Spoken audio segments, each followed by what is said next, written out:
Hello दोस्तों, DElEd first semester की math class में आपका स्वागत है। देखिए, इस क्लास में हम लोग 2018 का मैथ का पेपर सॉल्व करेंगे।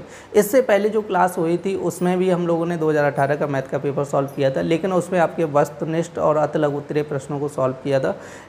आपके लघु उत्तरीय प्रश्न छूट गए थे उस क्लास में, और वो क्वेश्चन हम लोग इस क्लास में कंप्लीट करने वाले हैं। तो पेपर को सॉल्व करने से पहले जिन लोगों ने अभी तक चैनल को सब्सक्राइब नहीं किया, कृपया वो लोग चैनल को सब्सक्राइब कर लें। तो करते हैं पेपर को सॉल्व। तो देखिए, जो फर्स्ट क्वेश्चन दिए गए, क्या दिए गए, देखिए यहाँ से हम लोग लघु उत्तरीय प्रश्न का जो फर्स्ट क्वेश्चन है वो क्या कह रहा है। कह रहे कि एक साइकिल कह रहे कि रुपये 1800 में बेचने पर कह रहे 10% हानि हुई, साइकिल का क्रय मूल्य ज्ञात कीजिएगा। तो देखिए, हमसे क्रय मूल्य पूछा गया और क्रय मूल्य पता नहीं है, तो सबसे पहले देखो हम लोग क्या करेंगे, इसका क्रय मूल्य मान लेंगे। माना साइकिल का क्रय मूल्य बराबर x मान लिया। ठीक है, साइकिल का क्रय मूल्य बराबर कितना हो जाएगा, x हो जाएगा। और कह रहे हैं कि हानि कितने को रही है, 10%। तो यहाँ पर लिखना है हानि इक्वल टू आपको हो जाएगा 10%। ठीक है, हानि कितनी हो रही है, 10% हो रही है। जब उसको बेचा जा रहा है तो हानि कितने की हो रही है, 10% की हो रही है। तो यहाँ से हम लोग क्या निकालेंगे, साइकिल का विक्रय मूल्य निकालेंगे। ठीक है, क्योंकि x रुपये हमने क्रय मूल्य माना था, 10% हानि पर बेचा जा रहा है, तो इसका विक्रय मूल्य निकालेंगे। तो साइकिल का विक्रय मूल्य बराबर, ठीक है। तो देखो, साइकिल का विक्रय मूल्य यहाँ पर कितना हो जाएगा, देखो x रुपये में उसने खरीदा था, अब 10% हानि पर बेचा गया। ठीक है, तो 10% हानि पर बेचा गया, तो आप लोग कितना मानोगे, 100 मानोगे। कितना मानोगे, 100। अब 10% हानि पर बेचा गया तो कितने में बेचा गया होगा, आपका 90 में बेचा गया होगा। समझे, इसको आप लोग समझ लो। देखो, इसको हम लोग डायरेक्ट सॉल्व कर रहे हैं। ठीक है, क्योंकि आप 100 मान लो, 10% हानि पर बेचा गया हो तो कितने में बेचा गया होगा, 90 में। तो आप देखो, 0 से 0 काट दो, तो यहाँ पे बन जाएगा आपका 9x/10।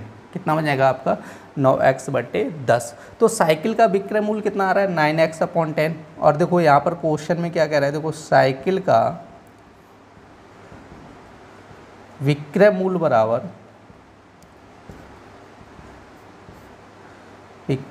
बराबर कितना दिया गया आपका, 1800 दिए गए। सही, कितना दिए गए, 1800। देखो, हमने x मान के जब इसका निकाला तो कितना आया, 9x/10 आया। और लेकिन क्वेश्चन में विक्रय मूल्य कितना दिया, 1800 दिए गए। तो हम लोग क्या करेंगे, ये दोनों वैल्यू आपस में क्या कर लेंगे, बराबर कर लेंगे। तो इसको लिखेंगे 9x/10 बराबर कितना हो जाएगा, 1800 हो जाएगा। समझे, अब 9 से काटेंगे तो 9 दूनी 18, 200 हो जाएगा। 10 का क्रॉस गुणा करेंगे तो x बराबर कितना हो जाएगा, 200 × 10। तो x बराबर कितना हो जाएगा, 2000 हो जाएगा। ठीक है, तो साइकिल का क्रय मूल्य बराबर कितना हो जाएगा, लिख लेना है, साइकिल का क्रय मूल्य बराबर कितना हो जाएगा, 2000 रुपये। कितना हो जाएगा, 2000 रुपये हो जाएगा।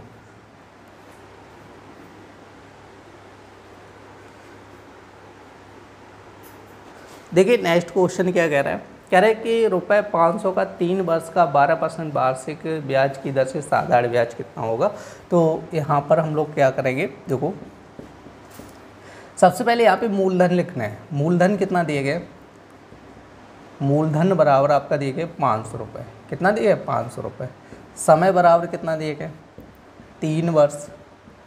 और दर बराबर कितना दिए गए, 12%।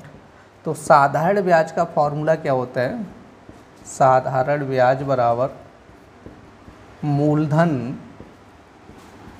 गुणे दर गुणे समय वटी क्या हो जाएगा, 100। अब देखो, यहाँ पर मूलधन कितना दिया, 500 रुपये दिए गए, दर कितनी दी गई, 12%, और समय कितना दिया, 3 बटे कितना हो जाएगा, 100। अब इसको आप लोग हल कर लो, 2 0 से 2 0 कटेगा, 12 × 5 करो कितना हो जाएगा, 60 हो जाएगा। 60 × 3 कर लो तो 180 रुपये। समझे, तो जो साधारण ब्याज आएगा वो कितना आ जाएगा, 180 रुपये हो जाएगा आंसर।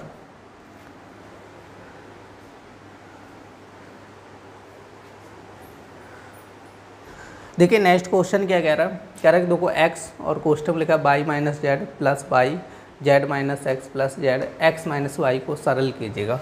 ठीक है, तो इसको हमें क्या करना है, सरल करना है। तो देखो, यहाँ पे लिखना है x और y - z plus y, z - x plus z और x - y। तो देखिए हम लोग क्या करेंगे, सबसे पहले यहाँ पर x का अंदर गुणा करेंगे तो यहाँ पे हो जाएगा एक्स वाई, एक्स का जेड हम करेंगे तो माइनस एक्स जेड हो जाएगा। अब इसी तरह y का करेंगे तो ये वाई जेड हो जाएगा, और y का इसमें करेंगे तो एक्स वाई हो जाएगा, प्लस इसका इसमें करेंगे तो जेड एक्स हो जाएगा, और यहाँ पे वाई जेड हो जाएगा। ठीक है, तो वो आगे पीछे हो जाएगा, कोई दिक्कत नहीं। अब देखो यहाँ पर एक्स वाई कैसा है, प्लस का है, और ये माइनस का है एक्स वाई, तो एक्स वाई कैंसिल हो जाएगा। देखो वाई जेड प्लस का है और वाई जेड माइनस का है, तो ये कैंसिल हो जाएगा। अब देखो जेड एक्स माइनस का है और ये प्लस का है, तो ये कैंसिल हो जाएगा। टोटल कितना आ जाएगा, 0 आ जाएगा आंसर।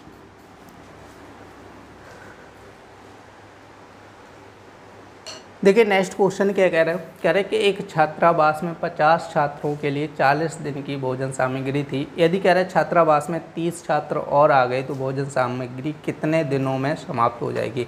तो देखो एक तरफ यहाँ पे लिखना है आपको छात्र लिखना है, ठीक है, और दूसरी तरफ यहाँ पे दिन लिखना है। ठीक है, अब हमसे क्या कह रहा है कि जो 50 छात्रों के लिए जो भोजन सामग्री थी वो 40 दिन के लिए थी। अब कह रहा है 30 छात्र और आ गए। देखो 50 पहले ही थे, 30 छात्र और आ गए, तो छात्र कितने हो गए, 80 छात्र हो गए। कितने हो गए, 80 हो गए। अब ये भोजन सामग्री कितने दिन चलेगी हमसे पूछा गया। 80 लोग हो गए तो कितने दिन चलेगी हमसे ये कह रहा है। तो देखिए यहाँ पर हम लोग क्या करेंगे, एरो लगाएंगे, एक तरफ जैसे आपका नीचे की तरफ, दूसरी तरफ ऐसे उल्टा। ठीक है, ध्यान रखो, क्लियर नहीं, ऐसे लगाना है नीचे की तरफ और यहाँ पर ऊपर की तरफ, क्लियर है। अब जो एरो यहाँ पर जो ये होता है, ठीक है, इसको हेड बोलते हैं, ये टेल होता है, तो जो हेड होता है इसको अंश में लिखते हैं। अंश कितना हो जाएगा, 80 हो जाएगा, और ये हर पे लिखना है कितना हो जाएगा, 50। इसी तरह अब इसका हेड कहाँ पे, 40 पे, तो 40 अंश में रहेगा और ये यहाँ पर रहेगा, क्लियर नहीं। अब इस चीज़ को आप लोग हल कर लो, जैसे 0 से 0 हो जाएगा। ठीक है, अब यहाँ पर x का मान चाहिए तो इधर आएगा, 5 इधर हो जाएगा, तो 8 गुणे x, 40 गुणे कितना हो जाएगा, 5, तो 8 से काटो, 8 × 40 हो जाएगा, तो x बराबर कितना हो जाएगा, 5 गुणे 5, तो x बराबर कितना हो जाएगा, 25। तो इसका जो आंसर आ जाएगा वो हो जाएगा 25 दिन। कितना हो जाएगा, 25 दिन।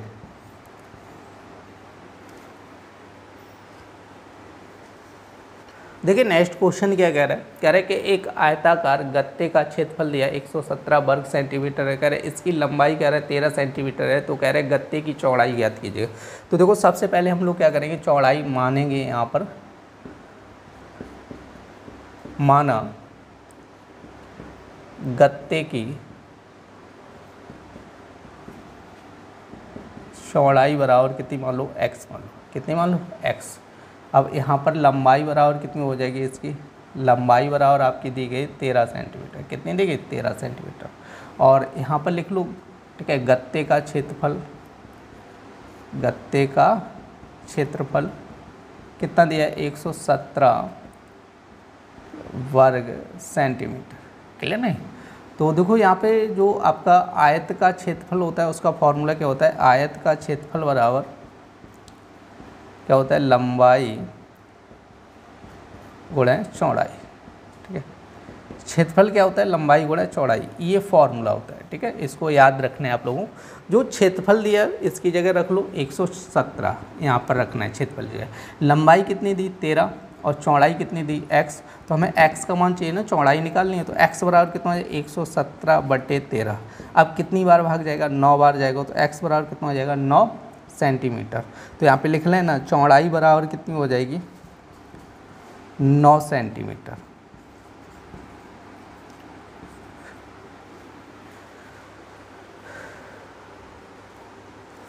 देखिए नेक्स्ट क्वेश्चन क्या कह रहा है, कह रहा है कि एक रेलगाड़ी जिसकी लंबाई कह रहा है 270 मीटर है, कह रहा है कि एक खम्भे को 9 सेकंड में पार कर लेती है, उसकी चाल किलोमीटर प्रति घंटा में ज्ञात कीजिएगा।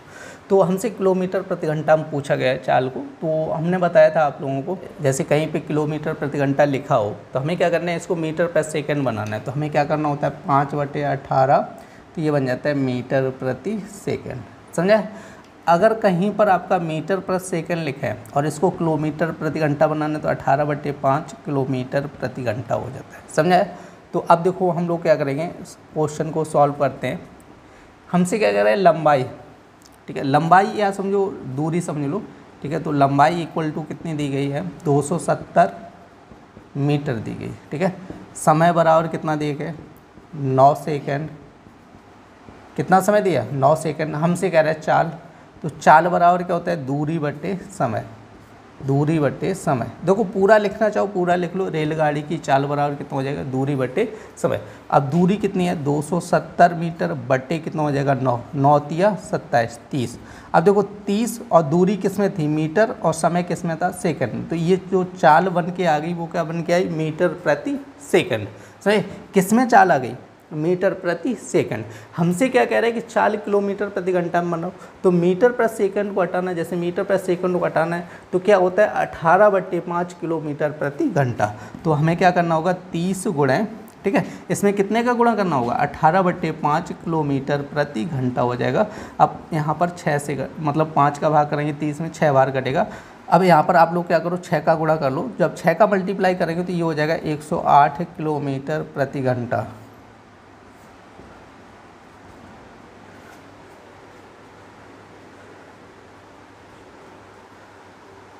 देखिए नेक्स्ट क्वेश्चन क्या कह रहा है, कह रहे कि एक उद्यान में कह रहे कि निम्नलिखित प्रजाति के फूलों के पौधे हैं, कह रहे कि नीचे दी गई साड़ी में इन पौधों की संख्या दी गई, कह रहे कि इन आंकड़ों को पिक्टोग्राफ द्वारा, ठीक है, प्रदर्शित कीजिएगा। तो यहाँ पर हल करना है, तो देखो पिक्टोग्राफ,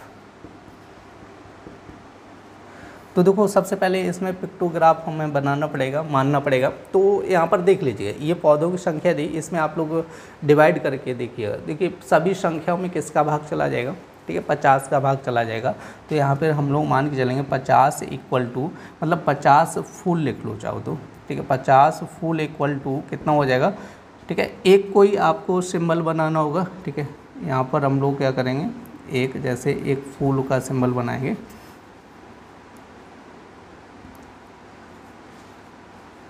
ठीक है, ऐसे करके कुछ भी सिंबल बना लो आपको जो भी अच्छा लगे, ठीक है। तो 50 फूल इक्वल टू कितना होगा, एक सिंबल हो गया फूल का।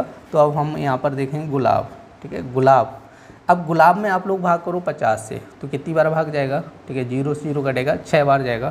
तो यहाँ पे 6 आपको फूल बनाने होंगे, ठीक है।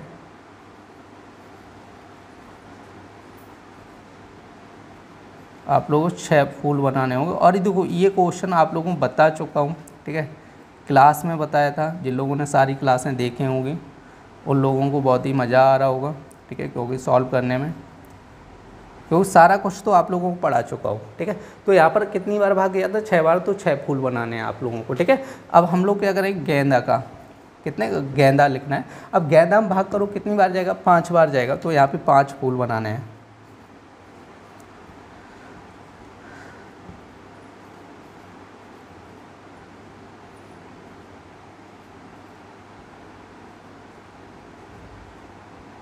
तो देखो 5 फूल आप लोग बना लीजिएगा, ठीक है। तो गेंदा का कंप्लीट हो गया। अब इसी तरह जूही का बनाना है, ठीक है। अब जूही में 50 का भाग करो कितनी बार जाएगा 2 बार। तो यहाँ पर 2 फूल बनाने हैं इसके। आप लोग सही से बनाइएगा, ठीक है। अब नेक्स्ट कह रहा है आपका दहेलिया, दहेलिया, ठीक है। तो दहेलिया में आप 50 का भाग करो, तो 50 का भाग करें कितनी बार जाएगा 3 बार। तो यहाँ पर 3 फूल बनाने हैं इसके।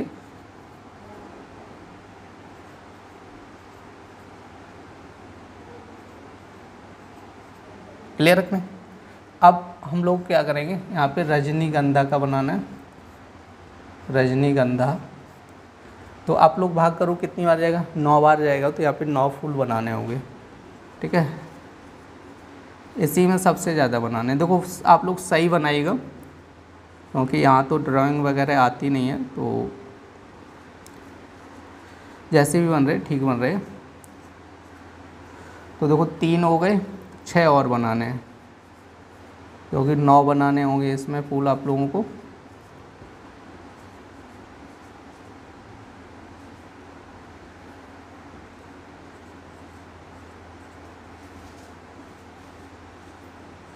कितने हो गए 3 3 6 2 8, ठीक है। तो एक इधर बना दे रहा हूँ, तो आप लोग काउंट कर लीजिएगा 9 फूल बनाने हैं। तो ये क्वेश्चन आपका कंप्लीट हो गया।